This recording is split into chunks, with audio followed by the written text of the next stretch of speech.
Payment seat വിവാദത്തെ തുടർന്ന് നടപടിക്ക് വിധേയനായിരുന്ന മുൻ CPI ജില്ലാ secretary P Ramachandran Nair CPI വിട്ടു. പേയ്മെന്റ് സീറ്റിൽ ലോകായുക്ത അന്വേഷണം സ്വാഗതം ചെയ്യുന്നുവെന്നും ബെനറ്റിന്റെ സ്ഥാനാർത്ഥിത്വത്തിൽ CPI നേതാക്കളെ പ്രതി ചേർക്കണമെന്നും രാമചന്ദ്രൻ നായർ ആവശ്യപ്പെട്ടു. തിരുവനന്തപുരത്ത് വാർത്താ സമ്മേളനത്തിലാണ് പി രാമചന്ദ്രൻ നായർ രാജിക്കാര്യം പ്രഖ്യാപിച്ചത്. ബെനറ്റ് എബ്രഹാമിനെ സ്ഥാനാർത്ഥിയായി നിശ്ചയിച്ചത് സംസ്ഥാന സെക്രട്ടേറിയറ്റും സെക്രട്ടറി പന്ന്യൻ രവീന്ദ്രനുമാണെന്ന് പി രാമചന്ദ്രൻ നായർ പറഞ്ഞു. CPIയിലെ സീറ്റ് വിവാദവുമായി ബന്ധപ്പെട്ട് ലോകായുക്തയിൽ ഹർജി നൽകും.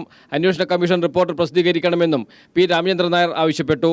48 വർഷക്കാലമായി 1970-ൽ കമ്മ്യൂണിസ്റ്റ് പാർട്ടിയിൽ അംഗത്വമെടുത്ത ഒരാളാണ് ഞാൻ. വിദ്യാർത്ഥി രംഗം കൂടി കൂട്ടുമ്പോൾ എൻ്റെ പ്രായത്തിൻ്റെ 80% ഞാൻ കമ്മ്യൂണിസ്റ്റ് പാർട്ടിക്ക് വേണ്ടി പ്രവർത്തിച്ച ഒരാളാണ്. അങ്ങനെയുള്ള ഞാൻ ഉൾപ്പെടെ ഈ 3 പേരെ നടപടിയെടുത്ത് യഥാർത്ഥ ആളുകൾ രക്ഷപ്പെട്ടു. സഖാവ് CK ചന്ദ്രപ്പന് ശേഷം നിർഭാഗ്യവശാൽ CPI സ്ഥാപിത താൽപ്പര്യക്കാരായ ഒരു കൂട്ടം ആളുകളുടെ കയ്യിൽ അമർന്നിരിക്കുകയാണ്. CPIയെ നിയന്ത്രിക്കുന്നത് K. ഇസ്മയിലിന്റെ നേതൃത്വത്തിലുള്ള ഒരു ഗ്രൂപ്പാണ്. CN ചന്ദ്രൻ, VS Sunilkumar, PS Subal, R. Lathadevi, MP Achuthan, VP Unnikrishnan എന്നിവരാണ് മറ്റുള്ളവരെന്നും പി രാമചന്ദ്രൻ നായർ പറഞ്ഞു. അതേസമയം പാർട്ടിയിൽ നിന്നും പുറത്തുപോയ ഒരാളുടെ ജൽപ്പനം മാത്രമാണ് പി രാമചന്ദ്രൻ നായരുടെ വാക്കുകളെന്ന് CPI assistant secretary Prakash Babu പറഞ്ഞു. പാർട്ടി എടുത്ത അച്ചടക്ക നടപടിയുമായി ബന്ധപ്പെട്ടാണ് ഈ ഒരു തീരുമാനമെടുത്തതെങ്കിൽ സ്വാഭാവികമായിട്ടും അത് അന്ന് തന്നെ വെഞ്ഞാറമൂട് ശശിയോടൊപ്പം ആ തീരുമാനം എടുക്കേണ്ടുന്നതായിരുന്നു. ഇത് വളരെ ബോധപൂർവം ഇന്ന് കേരളത്തിൽ UDF ഗവൺമെൻറ്റിനെതിരെ വളരെ ശക്തമായ പ്രക്ഷോഭണത്തിൽ കമ്മ്യൂണിസ്റ്റ് പാർട്ടി ഏർപ്പെട്ട് നിൽക്കുന്ന സന്ദർഭത്തിൽ പാർട്ടിയെ പൊതുജനങ്ങളുടെ മുമ്പിൽ പരിഹസിക്കാൻ വേണ്ടിയുള്ള ഒരു അവസരമൊരുക്കാൻ ബോധപൂർവം രാമചന്ദ്രൻ നായർ നടത്തിയ ഒരു പരിശ്രമം. പി രാമചന്ദ്രൻ നായരുടെ രാജി അപ്രതീക്ഷിതമായിരുന്നില്ലെന്നും പേയ്മെന്റ് സീറ്റ് എന്നത് മാധ്യമ സൃഷ്ടിയാണെന്നും CPI general secretary Sudhakar Reddy പറഞ്ഞു. Some action was taken on him and he reacted at that time itself that he may not continue in the party. So the state party will react on the resignation if it is there from Mr. Ramachandran Nair. The selection of the candidate who is not a party member was not correct. So on that issue, we have taken some action. The state party has taken some action and some of the party leaders who are involved. CPI സംസ്ഥാന executive അംഗമായിരുന്ന P Ramachandran നായരെ seat വിവാദവുമായി ബന്ധപ്പെട്ട് ജില്ലാ കൗൺസിലിലേക്ക് തരം താഴ്ത്തിയിരുന്നു. ഏറെക്കാലം CPI Thiruvananthapuram ജില്ലാ secretary ആയിരുന്നു. CPIയുടെ മുഖപത്രമായ ജനയുഗത്തിന്റെ CMD ആയും പ്രവർത്തിച്ചു. തിരുവനന്തപുരത്ത് നിന്ന് ലോക്സഭയിലേക്കും നെടുമങ്ങാട് നിന്ന് നിയമസഭയിലേക്കും മത്സരിച്ചിരുന്നുവെങ്കിലും രണ്ടിടത്തും പരാജയപ്പെട്ടു. 48 വർഷം പാർട്ടി അംഗമായിരുന്നു P Ramachandran Nair. News bureau, Thiruvananthapuram. മദ്യനയത്തിൽ മുഖ്യമന്ത്രിക്ക് പിന്നാലെ മുസ്ലിം ലീഗിന്റെയും ചുവടുമാറ്റം. മദ്യനയത്തിൽ മാറ്റമാകാമെന്ന് മുസ്ലിം ലീഗ് വ്യക്തമാക്കി. അതേസമയം ബാർ ലൈസൻസ് പുതുക്കി നൽകിയത് നിയമവകുപ്പിന്റെ അറിവോടെയാണെന്ന് കേരള കോൺഗ്രസിന് മുഖ്യമന്ത്രിയുടെ മറുപടി. പെട്രോൾ പമ്പ് കോഴക്കേസിൽ വിജിലൻസ് തെളിവ് ശേഖരണം ആരംഭിച്ചു. മന്ത്രിസഭായോഗ രേഖകൾ ചോർന്നതിനെക്കുറിച്ച് അന്വേഷിക്കണമെന്ന് PC ജോർജ് ആവശ്യപ്പെട്ടു. മദ്യനയത്തിലെ അഭിപ്രായ ഭിന്നതകളും KM മാണിക്കെതിരായ ബാർ കോഴ വിവാദവും നാൾക്കുനാൾ UDFനെയും സർക്കാരിനെയും പ്രതിരോധത്തിലാഴ്ത്തുന്നതിന്റെ സൂചനയാണ് കക്ഷി നേതാക്കളുടെയും മന്ത്രിമാരുടെയും പ്രസ്താവനകൾ. മുൻ നിലപാടുകളിൽ നിന്ന് വ്യതിചലിച്ച് മദ്യനയത്തിൽ ഇളവ് വരുത്താമെന്ന ലീഗിന്റെ നിലപാട് KP മജീദ് വ്യക്തമാക്കി. അപ്രായോഗികമായ കാര്യങ്ങൾ ഉണ്ടെന്ന് UDFിൽ ബോധ്യപ്പെടുത്തണം. UDFിൽ ബോധ്യപ്പെടുത്തിയാൽ ഇത് നിയമപരമായി നിൽക്കണല്ലോ. ഒരു സംഗതി നിയമപരമായി നിൽക്കണം. അതേസമയം കോഴ വിവാദത്തിൽ KM മാണിക്ക് ലീഗിന്റെ പിന്തുണ കുഞ്ഞാലിക്കുട്ടി അറിയിച്ചു. ഏത് കേസ് വന്നാലും ശരി അതിലൊരു FIR ഉണ്ടാവും എന്ന് വിചാരിച്ച് അത് പ്രതി എന്ന് പറഞ്ഞ് വ്യാഖ്യാനം കൊടുക്കുന്നതാണ് തെറ്റ്. ബാർ കോഴയിൽ മാണിക്കൊപ്പമെന്ന് മുഖ്യമന്ത്രി പറയുമ്പോഴും നിയമവകുപ്പിനെ പിന്തുണയ്ക്കുന്നില്ല. ലൈസൻസ് പുതുക്കി നൽകിയത് നിയമവകുപ്പിന്റെ അറിവോടെയെന്നും എക്സൈസ് വകുപ്പ് നേരിട്ട് നിയമോപദേശം തേടിയിട്ടില്ലെന്നും മുഖ്യമന്ത്രി പറഞ്ഞു. അങ്ങനെയൊന്നും ആരും പറഞ്ഞിട്ടില്ല. അത് നിങ്ങൾ മാധ്യമങ്ങൾ റിപ്പോർട്ട് ചെയ്തിട്ടുള്ളതാണ്. ചട്ടങ്ങളും കീഴ്വഴക്കങ്ങളും പാലിച്ചാണ് നിയമോപദേശം തേടിയതെന്ന് എക്സൈസ് മന്ത്രി K. ബാബുവും പറയുന്നു. കേരള ഗവൺമെന്റിന്റെ റൂൾസ് ഓഫ് ബിസിനസ് ഉണ്ട്.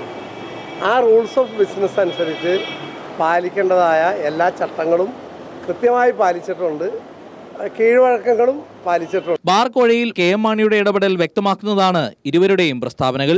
അതേസമയം മാണിയെ സന്ദർശിച്ചതിൽ അസ്വാഭാവികതയില്ലെന്നും നിയമത്തിന്റെ വഴിക്ക് പോകുമെന്നും രമേശ് ചെന്നിത്തല അഭിപ്രായപ്പെട്ടു.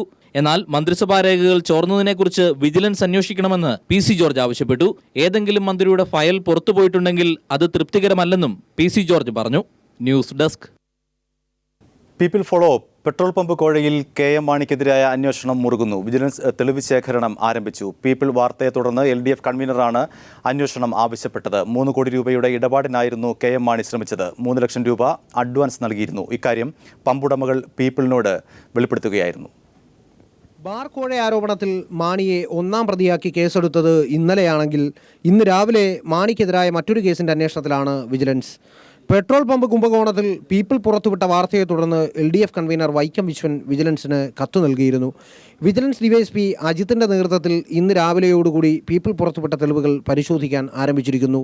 പുതിയ പമ്പുകൾക്ക് NOC ലഭിക്കാതിരിക്കാൻ വേണ്ടി പമ്പുടമ ഭാരവാഹികൾ KM മാണിക്ക് കൈക്കൂലിയായി 3 കോടി രൂപ നൽകുമെന്നായിരുന്നു ധാരണ. ഇതിന്റെ ടോക്കണായി 3 ലക്ഷം രൂപ മാണിക്ക് പെട്രോൾ പമ്പ് ഉടമകൾ കൈമാറി എന്നതിന്റെ തെളിവുകളാണ് പീപ്പിൾ TV രേഖകൾ സഹിതം പുറത്തുവിട്ടത്. നമ്മളൊന്നും പറയാനൊക്കില്ല, വല്ലാത്ത വിഷയത്തിൽ കിടക്കുക. അതാണ് ഇപ്പൊ മാണിക്ക് കൊടുക്കണമെന്ന് പറഞ്ഞ് പറയാനും പറ്റില്ലല്ലോ. അങ്ങനെ പ്രശ്നം വരുന്നത് അങ്ങനൊന്നും നമുക്ക് പറയാനേ ഇപ്പൊ അനങ്ങാനേ പറ്റില്ല. അല്ല, ഇതിപ്പോ ഒരു പ്രശ്നം വരുമെന്ന് പറഞ്ഞ് ഇപ്പൊ അവരോട് പറയുമ്പോ പോലും അവര് ചിലപ്പോ ഒരു പക്ഷെ നമ്മൾ ഇതിനകത്ത് കള്ളക്കളി കളിക്കുന്നത്. അല്ല, ഇതിപ്പോ നമുക്ക് അത് വരട്ട്, നമ്മളിപ്പോ ചാടി വീണ് ഇപ്പൊ അത് പിടിച്ചാലും പുള്ളിയുടെ നിലനിൽപ്പ് രാജ്യം കാണാൻ വെച്ചു കഴിഞ്ഞാൽ പിന്നെ നമുക്കിപ്പോ കൊടുത്തതും നഷ്ടപ്പെടുന്ന ഒരു രീതിയിലോട്ട് കാര്യം പോവുക. അത് ശിവേട്ടനെ അറിയാം, പുള്ളിക്കറിയാം അവിടുത്തെ വൈസ് പ്രസിഡന്റിന്റെ കാര്യങ്ങളെല്ലാം അങ്ങേട്ടറിയാം. അദ്ദേഹം കാരണമാണ് ഞാൻ ഇതിനെ ഇറങ്ങിയത്. പീപ്പിൾ വാർത്ത പമ്പുടമകളുടെ സംഘടനാ ഭാരവാഹികളും KM മാണിയും നിഷേധിച്ചിരുന്നു. എന്നാൽ KM മാണിക്ക് കോഴ നൽകിയതായുള്ള സംഘടനാ ഭാരവാഹികളുടെ മൊഴിയും പണം മാണിക്ക് നൽകിയെന്ന് സാധൂകരിക്കുന്ന മിനിറ്റ്സ് ബുക്കിന്റെ പകർപ്പും മാണിക്കെതിരായ വിലയേറിയ തെളിവുകളാണ്. മാണിക്ക് പണം നൽകുന്നതിനായി പെട്രോൾ പമ്പ് ഉടമകളിൽ നിന്നും പണം പിരിച്ചത് ബാങ്ക് അക്കൗണ്ടുകൾ മുഖേനയാണെങ്കിൽ സംഘടനാ ഭാരവാഹികളുടെ ബാങ്ക് അക്കൗണ്ട് ഇടപാടുകളുടെ രേഖകളും പണം മാണി കൈപ്പറ്റിയത് തെളിയിക്കുന്നതിനായി മാണിയുടെ വീടും ഓഫീസും ബാങ്ക് അക്കൗണ്ടുകളും പരിശോധിക്കേണ്ടതുണ്ട്. പണം നൽകിയെന്ന് ആരോപിക്കപ്പെടുന്ന സമയത്ത് ഇരുകൂട്ടരും തമ്മിൽ നടത്തിയ ഫോൺ വിളിയുടെ വിശദാംശങ്ങളും അന്വേഷണ പരിധിയിൽ വരുമെന്നാണ് വിജിലൻസ് വൃത്തങ്ങൾ നൽകുന്ന സൂചന. News desk.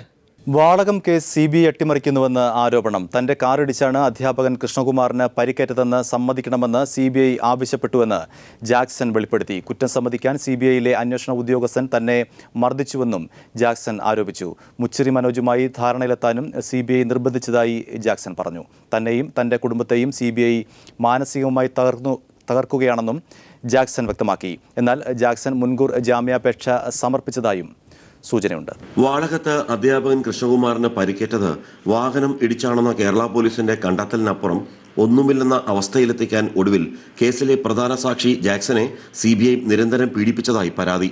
അന്വേഷണ സംഘത്തിലെ കേരള പോലീസിൽ നിന്ന് ഡെപ്യൂട്ടേഷനിലെത്തിയ SI ശൈലേഷ് കഴിഞ്ഞ ശനിയാഴ്ച തന്നെ മർദ്ദിച്ചുവെന്ന് ജാക്സൺ പറഞ്ഞു. മുച്ചറി മനോജിന്റെ മുമ്പിൽ വെച്ചായിരുന്നു മർദ്ദനം. മുച്ചറി മനോജുമായി ധാരണയിലെത്തണമെന്നും തന്റെ വാഹനമിടിച്ചാണ് കൃഷ്ണകുമാറിന് പരിക്കേറ്റതെന്ന് സമ്മതിക്കണമെന്നും CBI ആവശ്യപ്പെട്ടതായി ജാക്സൺ കൈരളി പീപ്പിളിനോട് വെളിപ്പെടുത്തി. CBIയുടെ മൗന സംഭവത്തോടുകൂടിയാണ് എന്നെ മർദ്ദിച്ചതും മർദ്ദിക്കാൻ അവർ ശ്രമിച്ചുകൊണ്ടിരിക്കുന്നത്. അവർ പറഞ്ഞ് നീ ഇത് പുറത്തു പറഞ്ഞാൽ നിന്നെ കസ്റ്റഡിയിലെടുത്ത് ഞങ്ങൾ ഇൻട്രോഗേഷൻ ചെയ്യുമ്പം ഇതിലും വളരെ മോശമായ രീതിയിലായിരിക്കും നിന്നെ ചോദ്യം ചെയ്യുന്നതെന്നും നിന്നെ കസ്റ്റഡിയിലെടുക്കുമ്പം നീ പുതിയ ജട്ടിയും ബെന്നിനും ഇട്ടുകൊണ്ട് വരണമെന്നാണ് ഇവർ പറഞ്ഞത്. മുച്ചറി മനോജ് എന്നെ അടിക്കാനുള്ളൊരു ലൈസൻസ് ആണ് അവരവിടെ കൊടുത്തത്. ASP ഹരികുമാർ സാറിൻ്റെ മുന്നിൽ വെച്ചാണ് ഇത് സംഭവിച്ചത്. വാളകം കേസിൽ സാക്ഷി പറയണമെന്നാവശ്യപ്പെട്ട് CBI ആണ് തന്നെ തേടിയെത്തിയത്.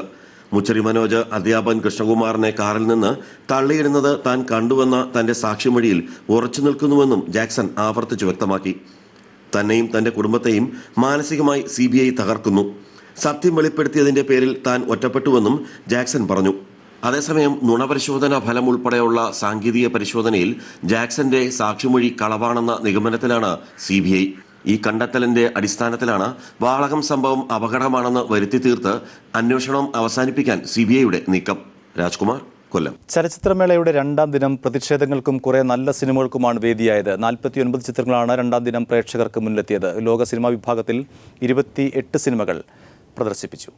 ചലച്ചിത്രമേളയുടെ 2ാം ദിനത്തിൽ 49 ചിത്രങ്ങളാണ് പ്രേക്ഷകർക്ക് മുന്നിലെത്തിയത്. ഇതിൽ ലോക സിനിമാ വിഭാഗത്തിൽ 28 ചിത്രങ്ങൾ പ്രദർശിപ്പിച്ചു. ലോക സിനിമാ വിഭാഗത്തിലെ ചിത്രങ്ങൾ മികച്ച നിലവാരം പുലർത്തിയതായി പ്രേക്ഷകർ അഭിപ്രായപ്പെട്ടു.